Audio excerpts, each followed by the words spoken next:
Yo, what's the deal? What's poppin', my G? Yeah, man. So basically, bro, I appreciate you coming through, man. I was doing a couple of these, man, but we kind of stopped for a minute with everything that was going on. You know what I'm saying? But we just getting back to it. Some with the visuals as well. What I call this shit is Detroit said what up. Okay. That's fire. A lot of people from the city I'm trying to get over here, you know what I'm saying, just to see where their heads at, what they got going on, you know what I'm saying. And one thing I did want to touch on, like I was saying before, is just telling like a crazy story, something wild, you know what I'm saying? A crazy story or Anything, something wild. Yeah, something that's maybe happened in the city or happened in your life or something like that. But first, man, let's go ahead and get into NBL Grizz one time, man. And what's the name and what you got going on right now? Well, man, NBL first and foremost stands for Never Been Lazy. You feel me? And self-explanatory, man. We working, man. So me and my brother came up with it. I want to say it was around maybe 2017, I want to say maybe. But we came up with it, man. We just found ourselves grinding every day, hitting the studio every day. In front of the net before people was jumping in front of Facebook and Instagram and everything and doing these. You can go back at least about, like I say, 5-6 years ago. We was already doing that. But right now, man, fast forward. I recently put out a project. It's probably like a year old now, maybe. It's at least a year old. I put that project out. My cousin actually, not my cousin, I had a homie, man. I'm gonna show y'all this real quick. I know we on camera, so I want to show y'all something. It's called The Lifestyle. NBL 625 presents The Lifestyle. It's called A Lifestyle. Yeah. Tell them one time. That's what it is. So I dropped that, man, and I actually came up with that project. That project helped me come out of depression, man. I went through a deep depression. But I end up writing, bro. I was in this little apartment, bro. I had a studio in there, and I was just recording every day. Every day I got off work, before I went to work, on break. Yeah, man, I did that project. I'm actually looking for it. I want to show y'all Yeah, but a lot of times, man, those small apartments or those closet studios and whatever it is, man, that's where the magic really happens. They can see that. You can drill in on that. Yeah. Y'all go get that. The Lifestyle. That was the first joint, and it's on every platform you could think of. Pandora, YouTube, goddamn Apple Music. Okay. Wherever you check, it's NBL 625, The Lifestyle. Yep. NBL 625 presents The Lifestyle. Or you can put NBL Grizz in there, NBL 625 is gonna pop up, guaranteed. Dope. So now, well, in between that time, I was doing shows before COVID hit. I started doing a lot of shows. Shout out Plug Love Tia, you know. Her Money Hungry Tez, they was throwing these showcases. I started meeting a lot of people fucking the showcases up. Then what happened? I want to say what? Pandemic hit, shut everything down. So I ended the year doing this showcase. I came across this showcase with Ouija the Hustler, part of the Coalition DJs and everything. Man, it's crazy. I seen the post on a guy page that actually sells shoes. Damn. And it said, text this number for paid artist showcase. I'm like, damn, let me see how true this is. Text him, he got right back with me. So long story short, I already put up a recap of the first showcase I did with him. It's been going crazy. Now I just put up the second recap of the last show that I just did. So it's 2 shows in. Like I said, they pay the artists. Dope, man. So it turns out like sometimes those paid showcases and stuff like that, man, it actually do work in the artist's benefit, and it is worth it sometimes. It make you think about the music business in a different way. Like, yo, if I don't bring these people out, I don't get paid. Yeah. So, and not even just that. I want to put on it and gain new fans. Right. You know what I mean? But it make you think. It made me think way different. Like, yo, I really, while I'm promoting it, I'm like, every promotion counts. So I'm doing it every day. Yeah. Even with videos now. I got to do it every day just to show y'all I'm relevant. You know what and I the mean? promotion and marketing, how much of a big piece that plays into it too, right? Listen, they don't even understand. A lot of people don't understand promotion and marketing Hell yeah. is really half the work. Like, you have to. If you don't do that, you're not gonna be seen. You're not gonna be heard. Even at the shows, man, you could put on the set and people could be rocking with you. You still gotta promote. Now they wanna know who you are. Hell Why should we once you give me your information, if they fuck with you, you gonna see. I done gained followers from every showcase I done did with these people. Even the ones I was doing before COVID. You know and just say if you got 10 of your people in the crowd too, and they already love your music, it helps kind of rub off on other people when I gotta shout my mans out, bro. Tokyo Kane, I'm gonna tell you why. You can find him on Instagram too. Tokyo Kane, TokyoKyain, Tokyo Kane. Man, I had my when I first tapped in with this showcase, I brought out the most people. I had maybe like 16 people. We was like half the people in the venue basically. Yeah. And man, I told him about it. I was doing he the one that finished up my whole project. He did the mixing and mastering on it. And, shout out Flawless Victory Music too, cuz it all the beats on there. But this dude ended up bringing 22 people to the showcase this time Damn. around. bro, 22 people, bro. And he did his thing, bro. So like, I was headliner, but When you got 22 people out there. He took the cake that night, man. I ain't gonna lie. I got paid too, but I'm like, yo, I love what I see. When I see cats really cover, they really got support. You know what I mean? Because it's not an easy game. So the sport, man, if you don't have the support shit, you know, that's like niggas still support the Pistons.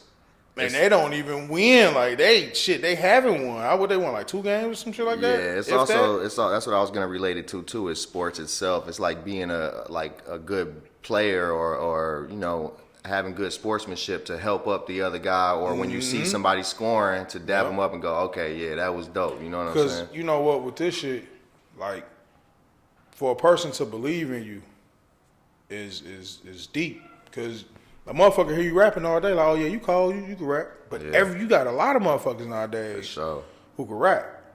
But like you were saying about the consistency part, off camera, you know, but consistency. Then in my case as an artist, and you know too, the type of product you putting out. You know what I'm saying? And if it hits with every audience. If you can't make a baby rock, something wrong with you. Yeah. Babies rock to damn near anything. For sure. I'm talking about, but to where they learning your music and they liking your music. I'm gonna give you a prime example, bro. My son is 6 years old. You feel me? I never played XXX Tentacion or some shit. I never played his music, bro. My son came upon this shit and like his message was about like making sure the kids knew what his message was and all this. Right. Bro, my son loved this nigga music. Yeah. Off of one song or two bro, songs. I'm like, bro, I don't even understand half this nigga music. Yeah. But this nigga, I'm like, yo.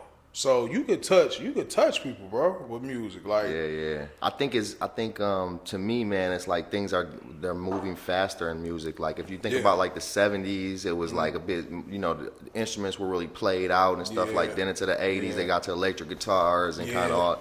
And then, you know, onto the 90s, they started remixing and using MPCs and all of that. Yep. And now here we are, well into the 2020s, you know what I'm saying? Nah, and this shit like digital, bro. Yeah, like everything. And their ears, they're so young that when things are sped up like that and they have those higher pitched sounds and, you know, the low 808s, like, that stuff hits them. My cousin redid shout out Flawless Victory. We got Flawless 625 tape coming soon. This project, it's an EP. My bad, not a tape. It's an EP. Coming soon. Just got it finished up. Got one more song I'm finishing up. But he redid this Lil Jon beat for me, man. And how he got the voice. My son is like, I want to hear that. You know what I'm saying? This the beat, the voices, the shit is amazing. So outside of me having the ability to do it and wanting to do it and just create this shit, my son, bro, he really him becoming like it, bro. Like that nigga be in the shower singing my shit, like at the top of his lungs. Damn, bro. That's dope. And I'm like, damn. So the shit that sometimes I be like, yo, I ain't gonna play this song for him, but I got a song called "Ass So Fat," bro. You know, that's the one. He gonna go crazy when he hears it. He ain't even cussing, but put that on. He won't even rap it because I got cussing it. But the beat, he like, yo. Go right with his ear, That right? nigga say, Dad, you one of my favorite artists. Hey, this nigga sick, bro. That nigga say, Dad, what's a credit score? Oh, let me show you right quick. I'm about to show you right quick. So, man, I'm telling you, man, bro. Kids too, when they say they the future, bro, it's that shit serious, man. So I try to make music too that'll make people, it's your character. So, like I say, I tell people I'm a businessman, I'm a hustler. But within the music, you might hear me say some shit about, I do this or do that, but that shit is just in case something happened or a motherfucker think it's sweet, no, it ain't sweet. But at the same time, we could do business as long as it makes sense. Right. You know what I'm saying? I'm not a scam rapper and I don't do all that shit. I know people that do the shit, but I'm a hustler. Yeah. I'd rather make some money somehow, some way. Shit, we gonna find something to sell. Niggas buying fake beers around this bitch, and I got them. Like, shit, hey, come get them. Hell yeah, come get them, nigga. Let's make it happen. So what's you say you was performing in the city, man, and shout out to the coalition and the people that's been tapping in with you and shit. And but where are some of the places like in the city that you performed that was like major for you? Was it major. Was it any places that like stood out where it was like, oh yeah, man, that was a good night over there? Yeah, what was the showcase? Actually, I did one of the first shows me and my mans did, bro, was at the White House. Was it the White House? Downtown. I think it's called the White House. But it was downtown, man. And he knew this chick, her name, she like fam now shit as long as I've been knowing her, but her name Bree. And she had a fashion show, bro. We this was our first time really even doing shows. We rehearsing and shit like that. Man, we did the show. And the type of music we had at the time, it was like, the song was called Come Up. And it was just, this shit is all, you know what I'm saying? I think, what is this shit on? You might have to go on to Make Money or Excuses on this at this particular time, man. But it's on SoundCloud, bro. It's on SoundCloud. We got a couple songs on there, but it's called Come Up. Bro, we did these songs and we had people rocking. This was my first time seeing like older women rock, bro. And it was downtown at the White House, bro. Then like it was what other show I did? Damn, bro, because I done did some shows. Yeah, bro. No, I was just asking, man, because a lot of times for like independent artists, man, that you get to like certain clubs or certain spaces, and it's like, yo, man, that was. I'm gonna tell you the truth. I'm gonna tell you the God's honest truth, bro. And it's not me tooting my own horn, even though I am. Bro, I haven't had a thumbs down yet. Yeah. Like. Yeah, it may be 2 or 3 or more people might not even be fucking with me, but by the time I'm done, they like, yo, my man, that was doing crazy, yeah, bro. Man. So a lot of times that's what it's about. I done had a house performance. Hell yeah. And These women stood up, bro. Every time we performed the same song, they stood up. Every time. Hell yeah. So, you know, I don't know, man. I got countless stories, bro. Shit. Yeah, nah, man, that's dope, bro. I think stuff like that, man, helps you grow too. You know what I'm saying? It helps you develop and get to be better and learn how to work around people. And when people are real, sometimes it's, in Detroit especially, that I've seen is that it's more intimate spaces. You know what I'm saying? Where you might be in there with. There's a lot of dope artists too, though, bro. Yeah, for sure. The last couple showcases I've been doing with the Ouija them and shit, man. It's Ouija the Hustler and DJ Culinary. They be putting them motherfuckers together, but the artists that be jumping into their showcases, man, been fucking dope. I can't even lie, like there's been some dope artists out there, bro. And the shit, it only made me want to keep doing it. They in Atlanta with the shit, you know what I mean? So I think that's important too, man. Is just traveling and learning. A lot of the stuff that it kind of helped me progress or like move ahead is just being in other cities and working with other people who do different things and kind of showing me different lanes. You know what I'm saying? Real shit. And that's from like fashion to everything, because all that shit going to music. You know what I mean? So it definitely count to travel, bro. It definitely count to travel. And I fuck with different sounds and shit. So like I like all different type of music. Yeah, you know what I'm saying? yeah. So as long as the shit makes some type of sense, I like story type shit too. You know what I mean? Yeah. Where not just where a nigga just saying anything, but I fuck with the bullshit too. Yeah, yeah. You know what I mean? But for sure, I like the storytelling shit. You know what I'm saying? I like to think I'm a fucking hood poet sometimes. You know what I mean? Yeah. I can like a good mix of both sides. yeah, like cause I like to talk about me shit. I could talk about other shit, but I'm not a fabricator. You know what I mean? Yeah. I don't know how to. I can't get on this bitch and say, my lead this bitch jump in the lamb. My nigga focus, you feel me? Yeah. And then you go outside, see a nigga something else, like I wouldn't even feel good. You know what I'm saying? But you got niggas that be doing that shit in music. Yeah. But a lot of time they be like, well, you an entertainer, so you can say this, you can say that. Yeah, if it's that type of song. Right. A lot of my fucking songs is like, it's entertainment in a different way. Yeah, you know like what it's I'm based saying? off reality. Yeah, So I expect it to hit the people that's going through something in life or that done been through something. Yeah. That could really take it and understand what I'm talking about. a lot of times that's the timeless music, man. Yeah, hell yeah. And I believe, bro. Like after this project that I'm about to put out, this EP, I put this out, Flawless 625. Please be looking for it. It's coming. All right. So when I put this out, I'm gonna start working on singles after that, because I got a shitload of music. I just didn't have direction at first. I really didn't know which way I should go with it. Certain people like, yo, don't keep doing EPs or don't do mixtapes, whatever. The time is changing, all that. I like to do bodies of work.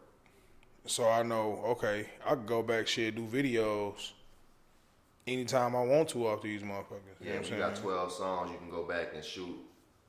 You forever any gonna be video. relevant. Yeah, for sure. Because a motherfucker might have missed the tape, Right. but they see the video, so it's gonna make them go back to the tape. So, it's just different shit like that, man. Just little strategies that you gotta have in mind, and a lot of people not gonna understand your way. They ain't gonna fuck with it, but you gotta believe in yourself and know where you're going with it. Yeah, it's part of the learning curve. Yeah, hell yeah. It's a learning Hell curve. yeah. I always tell people it's a learning curve with everything, man. Whether you riding a bike, driving a car, learning to read, anything. You know what I'm saying? It takes time, man. So you can't be scared. You gotta jump out there, man. Sure. It's like motherfuckers betting the lottery every day. Every day a motherfucker playing a lot or buying the scratch off. Yeah. You know what I mean? So why not bet on yourself? Yeah, If man. you know you gonna win, if you know you got it in you to do it, why not? For sure. You know what I mean?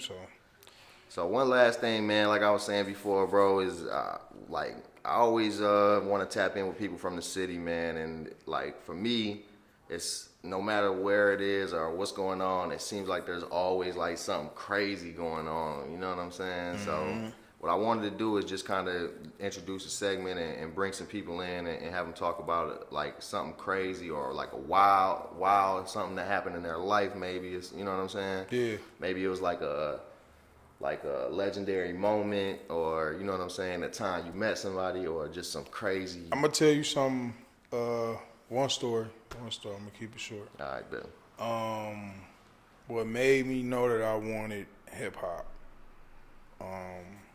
and it's a little bit of what I use now, and I did this shit back when I was in like middle school, bro. So I got this thing where when I do my sets now, I will come on and I will do at least one song a cappella. Just so they could hear what I'm saying exactly. When I was in middle school, I went to Bobian Middle School. It's where is that? Damn near 8 Mile, but it's in between it's like Outer Drive and maybe 8 Mile or some shit like that.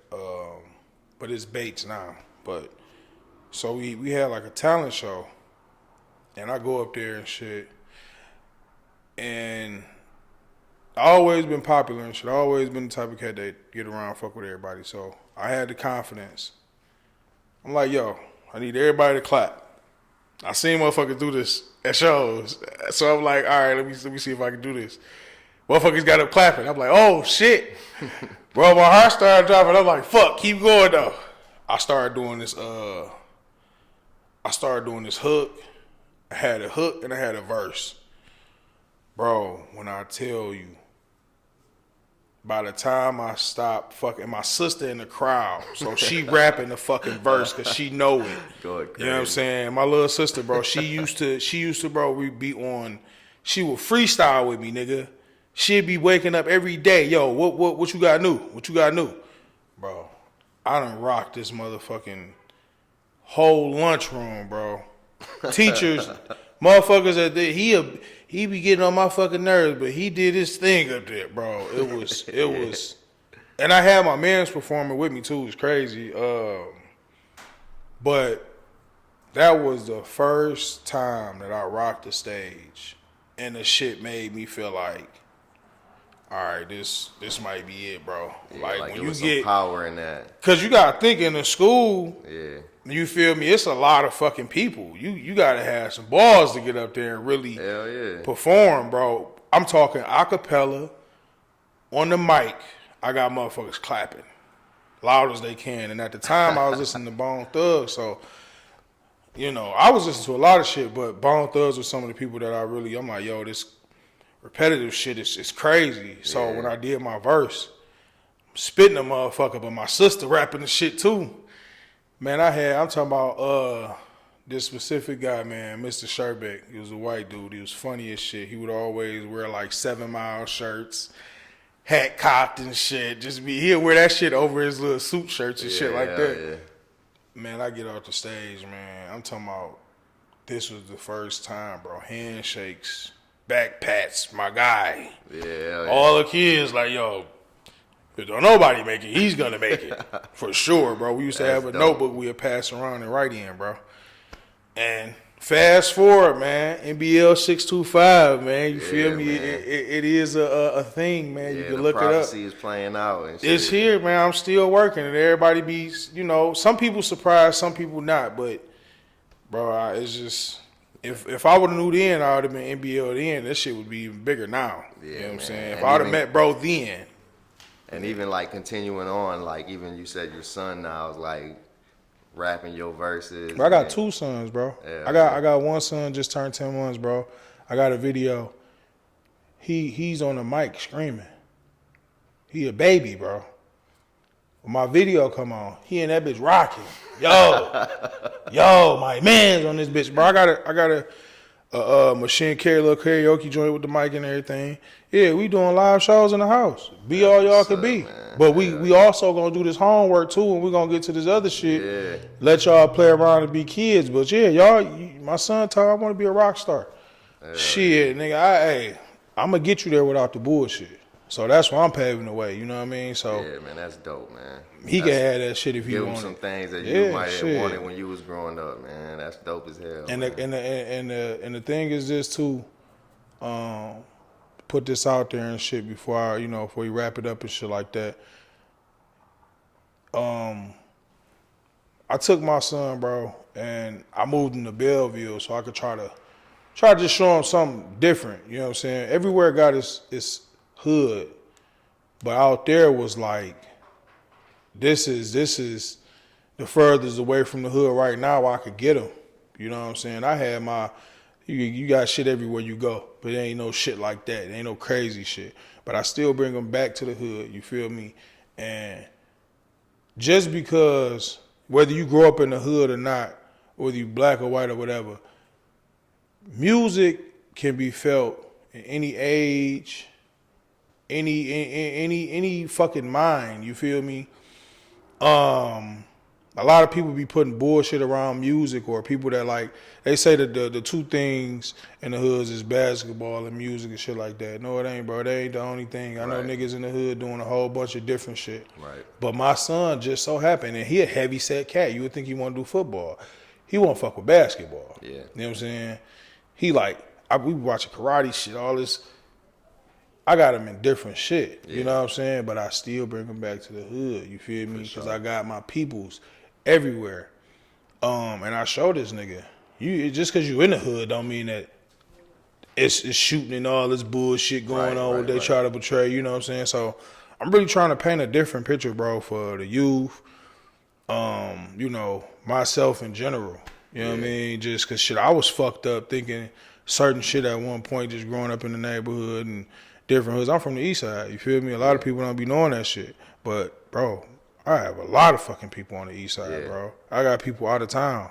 I got people on the west side. But east side and southwest is where my parents is from. My mom's from southwest, my dad from the east. Okay. So I try to just, when I talk to people and, when they hear me rapping, they hear and see one thing. But when I sit down and do this shit, this is going to have motherfuckers like, yo, this motherfucker, he might have a little story. For sure, he got something going on. Yeah, you know man. I think it's like you said, even thinking like longevity. You know, what I'm saying? Those type of things are super. And important, man. I'm just saying that shit to say this. No matter where you at, if music is your fucking passion, if basketball is your fucking passion, football, being a lawyer, a doctor, whatever the fuck it is, follow that passion if that's what you feel. For sure. You know what I mean? If that shit don't work out, fuck it. You gotta find something else. Have a backup plan too. You always have a backup plan. Yeah, man. Keep you a couple hustles, man, but trust your heart, man. Trust what you know. Fuck know what I'm saying? Fuck yeah, man. Before we get out of here, man, tell them where they can follow you and subscribe and all of that. NBL Grizz. You can find me by on Instagram or Facebook under NBL Grizz. YouTube, you can find me at NBL, and it's N.B.L. Grizz HDTV. Subscribe to that. More videos on there, interviews on there. Then you can type in on YouTube NBL Grizz, NBL 625, Ain't You G, or NBLG, and you will find his music too. That's my brother. You feel me? So you will find everything on there. I got another podcast interview on there and shit. Yeah. Shout out my man. It's this shit called Hip Hop New Generation. He got some shit. DJ Forte and shit. So shout out him and shit, man. He got his shit going on. Plug Love, Shout out to everybody. But that's about it, man. NBL Grizz, you can find me on Instagram, Facebook. And then if you want to find the first project, like I say, it's on all platforms. NBL 625, The Lifestyle. And the next project I got coming is Flawless 625. That's a joint project, me and my cousin, Chuck Flawless. Check him out. Engineering, videos, and beats. That's it, man. That's it.